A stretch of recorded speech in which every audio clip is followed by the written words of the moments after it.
వాటి కొరకే ఏం చేస్తాను? పరిగెడుతున్నాను. గురి అంతకే పరిగెట్టించున్నాను. నా గురి నా ప్రభు. ఈ లోకంలో ఇవన్నీ విడిచిపెడతాను. పాతవు గతించిపోయే సమస్తము నూతనమైపోయి. ఎస్టర్డే మనం అన్ని గత సంవత్సరం మర్చిపోయాం.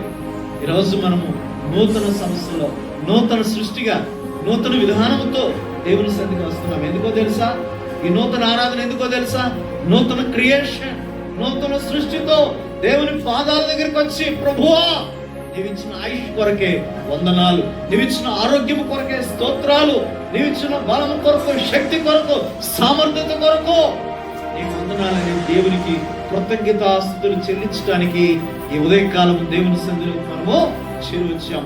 ఐగుప్తులో ఇశ్రాయేలు పడుతున్న వేదన దేవుడు చూశాడు, దుఃఖాన్ని చూశాడు, దేవుడు బాధను చూశాడు, వారి శ్రమను చూసి ఇంకా వారి పాపలను జ్ఞాపకం చేసుకోవద్దు ప్రభువా మోషే అంటున్నాడు. ఈరోజు మన జీవితాలు కూడా మనం అనుభవిస్తున్నటువంటి శ్రమ ఇంకా దేవుడు అన్నిటికీ జ్ఞాపకం చేసుకోవడం. ఆయన నిన్న నేడు నిరంతరము కూడా ఏకరీతిగా ఉన్న దేవుడు పిల్లలు. ఈ నూతన సంవత్సరంలో నీ జీవితంలో ఇశ్రాయేలుకు దేవుడు వాగ్దానం చేశాడు. ఏమైనా వాగ్దానం చేశాడు? ఇదిగో పర్వతంలో గల పట్టణాన్ని నీకు తీసుకెళ్ళబోతున్నాను.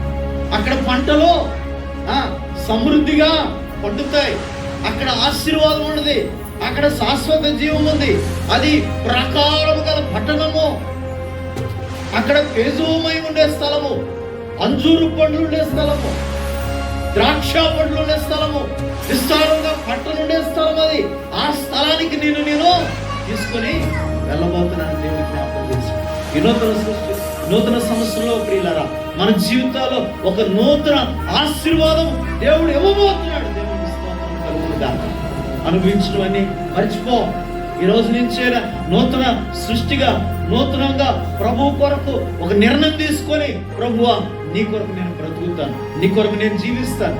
నా ఈ పాతవి గతించిపోయాయి, నేను మరిచిపోయే పాతవి విడిచిపెట్టాను. నీ కొరకు ఒక బలమైన వ్యక్తిగా, ఒక బలమైన శక్తిగా, లోకములో ప్రకాశించే వ్యక్తిగా నేను ఉంటాను ప్రభు అని ఎవరైతే తీర్మానం చేసుకుంటారో ఇశ్రాయేలు వలె వారిని దేవుడు నడిపిస్తా ఉంటారు. చూడండి, ఇక్కడ మనం చూద్దాం. ఇంకొక వచనం చూద్దాం రండి. ఇంకొక వచనం చూసినట్లయితే అక్కడ చూద్దాం. అదే ద్వితీయోపదేశకాండం 10వ అధ్యాయం 12, 13 వచనాలు చదువుకుందాం. ద్వితీయోపదేశకాండం 10వ అధ్యాయం 12, 13 వచనాలు మనం చదువుదామా? ద్వితీయోపదేశకాండం 10వ అధ్యాయం 12, 13 వచనాలు మనం చదువుకుందాం. చదవండి ఎవరండి.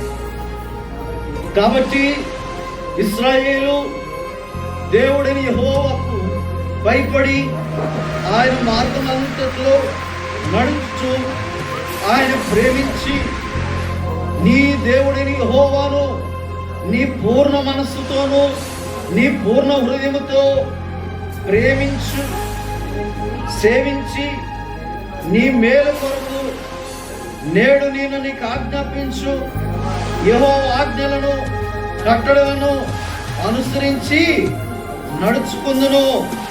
మాట కాక నీ దేవుడిని యెహోవా మరి ఏమీయూ అడుగడు.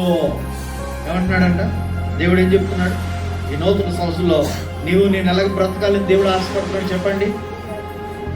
ఎలా పడుతుంది? పూర్ణ మనస్సుతో.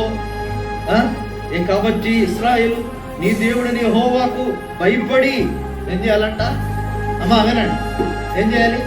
దేవునికి భయపడాలి. చాలా మంది భయం లేదు. అందుకే దేవుడు జ్ఞాపకం చేస్తున్నాడు, ఈ సంవత్సరమైన దేవునికి భయపడి ఆయన మార్గం అంతట్లో నడుచుచు. ఆయన మార్గంలో ఏం చేయాలి?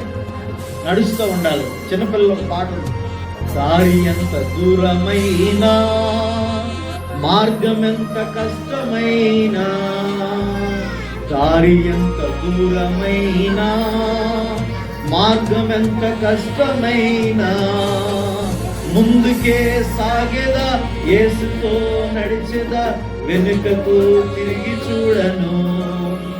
ముందుకే సాగేదా యేసుతో నడిచేదా వెనుకకు తిరిగి చూడను. దారి ఎంత దూరమైనా మార్గం ఎంత కష్టమైనా ఏం చేయాలి?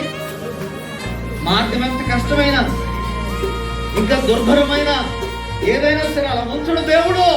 కానీ దేవుని చూస్తూ ముందుకు సాగిపోవాలి. విలియం కేరీ మహానుభావుడు, ఈరోజు ఈ పరిశుద్ధ గ్రంథం మన చేతిలో ఉందంటే కారణభూతుడు ఆయన విలియం కేరీ గారు. సిరంపూర్ అనే పట్టణాన్ని ఎంతో సుదీర్ఘం నుంచి అనేక దేశాలు దాటుకుంటూ వచ్చాడు. చివరికి అన్ని కోల్పోయాడు. జీవితం ఏమీ లేదు, అంతా కోల్పోయాడు. అయినప్పుడు కూడా సిరంపూర్లో ఆయన తన తుది శ్వాస వరకు కూడా తన భక్తుడు ఏమున్నా లేకపోయినా నిర్ణయం తీసుకున్నాడు. I will not turn back. I will follow. నేను ఎప్పుడు కూడా ఇంకా వెనక్కి తిరిగి చూడను మాట, ఇంకా ఎన్నటికీ ఎదురు తిరిగి చూడను, ముందుకే చూస్తాను. I have decided to follow Jesus.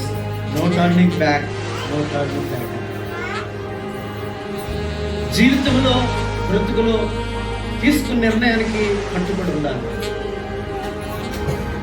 ఎప్పుడైతే సుఖానుభవంగా ఉన్నప్పుడు దేవుడు కోరుకోవడం కాదు, శ్రమలున్నా, బాధలున్నా, నిందలున్నా, అవమానాలున్నా, ఆనందమైన, సంతోషమైన ఏ పరిస్థితులైనా సరే దేవుని కొరకు నిలబడి రోషం కలిగి జీవించగలిగితే అప్పుడే మన జీవితాలు మూలమయంగా దేవుడు మారుస్తాడు, మన బ్రతుకును మారుస్తాడు. విలియం కేరీ అది నిర్ణయం తీసుకున్నాడు. వాట్ ఎవర్ మే బి, లోకములో నా ఆశ గతించిపోయిందా, నో ప్రాబ్లం. నా ప్రభు నాకున్నాడు, నన్ను ప్రేమించిన నా సృష్టికర్త, నా జీవదాత, నా విమోచకుడు, నా ఆలోచనకర్త, సమాధానకు అధిపతి అయిన దేవుడు నాకు కాబట్టి నేను దేనికి భయపడను, వెనుదిరిగి చూడను. విశ్వాసములైతే, ప్రార్థనలైతే, గర్జులైతే దేవుని మీద ఆధారపడి తప్ప ఇంకా వెనుదిరిగి నేను చూడని నిర్ణయం చేసుకున్నాను. ఈరోజు ఈ నూతన సంవత్సరంలో నీవు కూడా దేవుని నడుచుకోవడానికి పూర్ణ మనస్సుతో, పూర్ణ విధేయతతో, పూర్ణ భక్తితో దేవుని ప్రేమించి ఆయన అడుగుజాడలో నువ్వు నిర్ణయం తీసుకున్నట్లయితే నీ జీవితం వెలుగుమయంగా ఉంటుంది. నన్ను